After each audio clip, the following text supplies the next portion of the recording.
The new billion-dollar business between Western Europe and the bankrupt countries that used to be behind the Iron Curtain is women. More than 100,000 every year are being smuggled out of their countries and tricked into working in Europe's sex trade. The trail leads from Eastern Europe's poverty-stricken villages to the prosperous capitals of the West. True, prostitution in Rome is as ancient as the Colosseum. But what's new is that most of these women were smuggled here from Eastern Europe and then forced to work the streets against their will. Because hundreds of these women have been murdered for trying to escape the sex traffickers, a number of Catholic priests now regularly walk these same streets trying to convince the girls to run away with them to a safe house. And these are some of them who did. I tried to run away, so they sent these two thugs after me. Later they beat me so bad my eyes were ringed by black and blue circles. They took all the money and locked us up, and they wouldn't let us out at all. The girls on the street are afraid to run away because they know that they could be killed. Another girl who managed to escape is Marina. We can't show her face because since her testimony put one trafficker behind bars, she's afraid the rest of them will come after her. Marina described her desperate journey into prostitution, which began when she was lured into the sex trade by a man who promised he would take her abroad to work as a waitress. Instead, she became a prisoner. The traffickers sold and resold her like merchandise and repeatedly raped her. When Marina finally reached Italy, she was sold on to pimps who expected her to bring in $500 a night, which often meant sleeping with 30 clients. 2 months later, Marina was pregnant. The pimps beat her to try to make her lose the baby, and that's when she finally ran away and began telling the police her tragic story. Are you ever afraid, even when you're in this safe situation, that they might come after you? Yes, because I'm worried they will hurt my baby.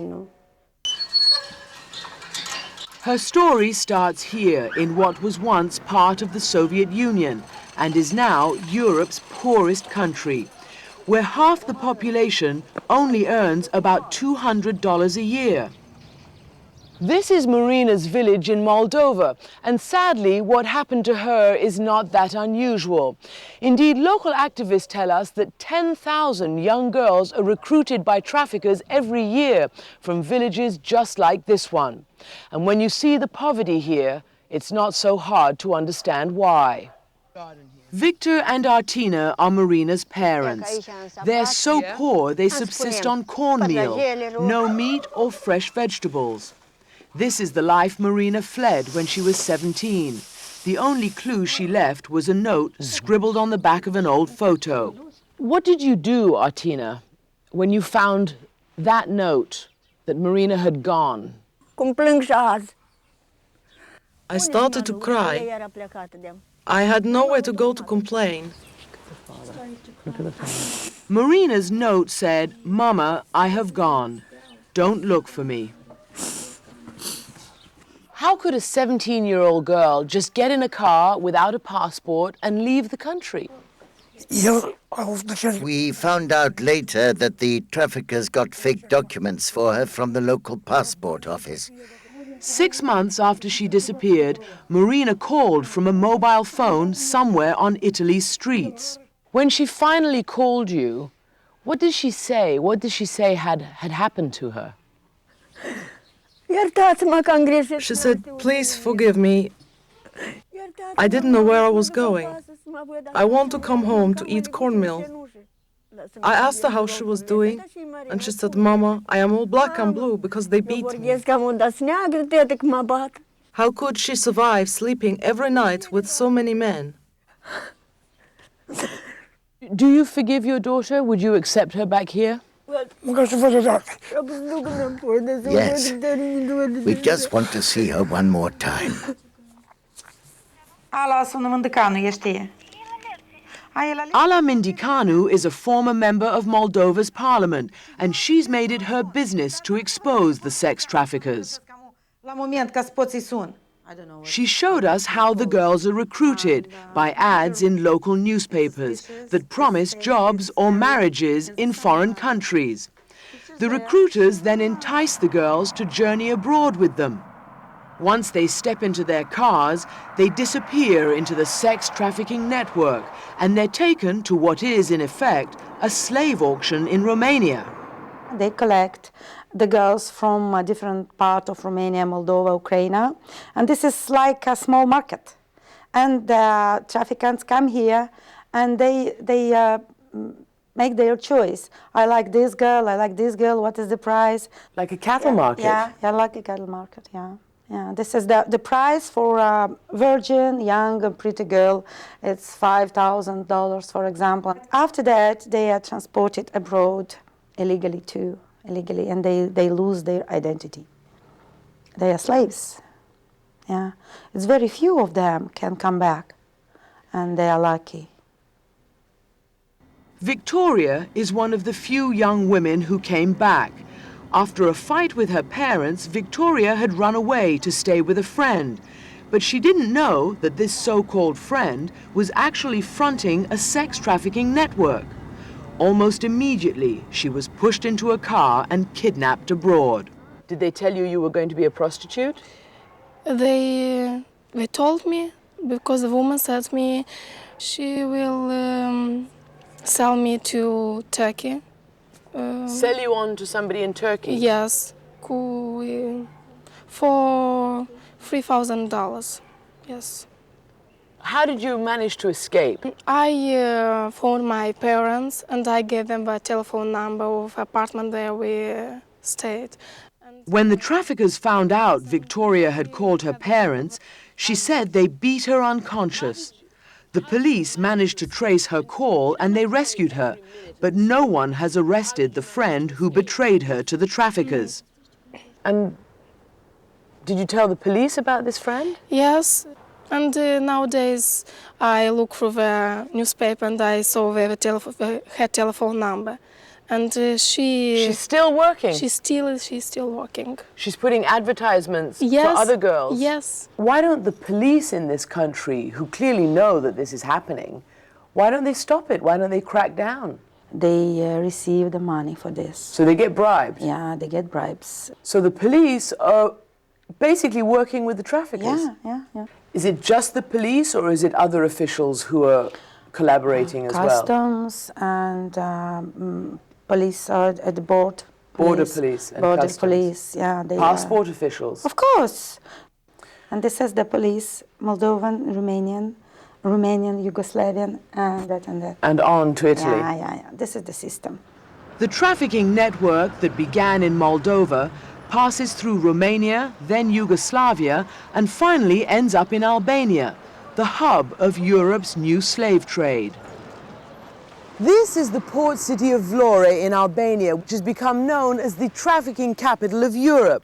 And by the time the girls get here, they've been terrorized and traumatized. They've been sold and resold and passed from one owner to another, until they end up the property of Albanian gangsters.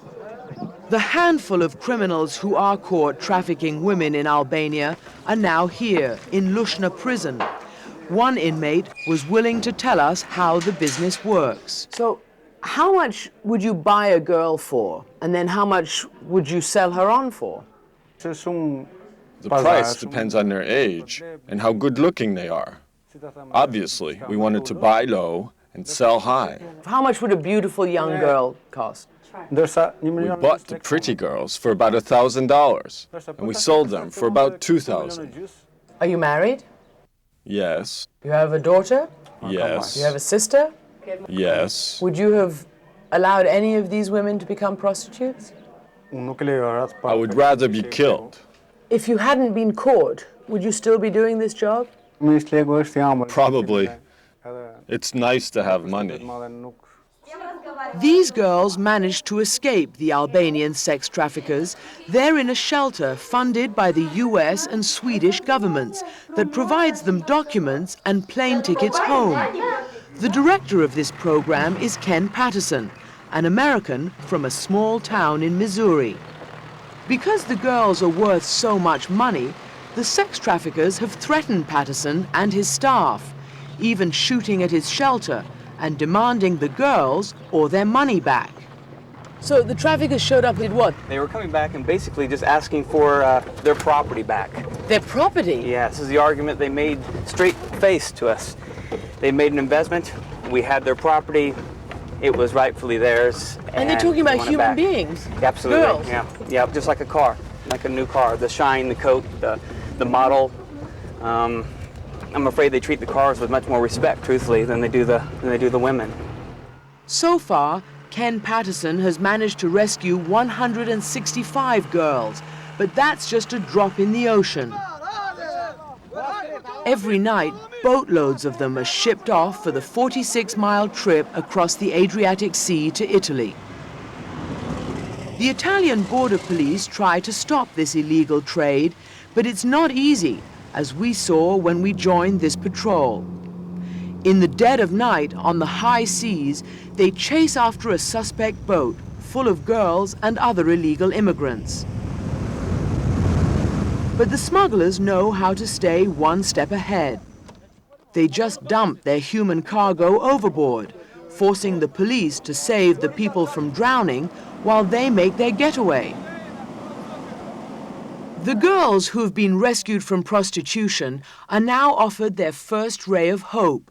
They are brought to this shelter, run by an Italian priest named Don Cesare. Under a new Italian law, they can stay in Italy in return for testifying against the sex traffickers. Without a doubt, denouncing the Albanian criminal organization means putting your life at risk. But this is a choice I ask the girls to make, because it's simply not a matter of leaving prostitution. By testifying, they've taken the road of no return.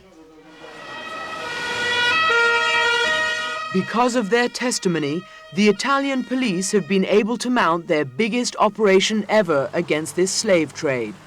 Over 100 members of the Albanian and Italian mafia were arrested, and 200 women were freed from sex clubs that were raking in $2 million a month. The tip-off came only after 2 girls were murdered by the sex traffickers. Presumably, there will be many more arrests, but these girls are afraid there'll be many more deaths unless the sex traffickers are put out of business.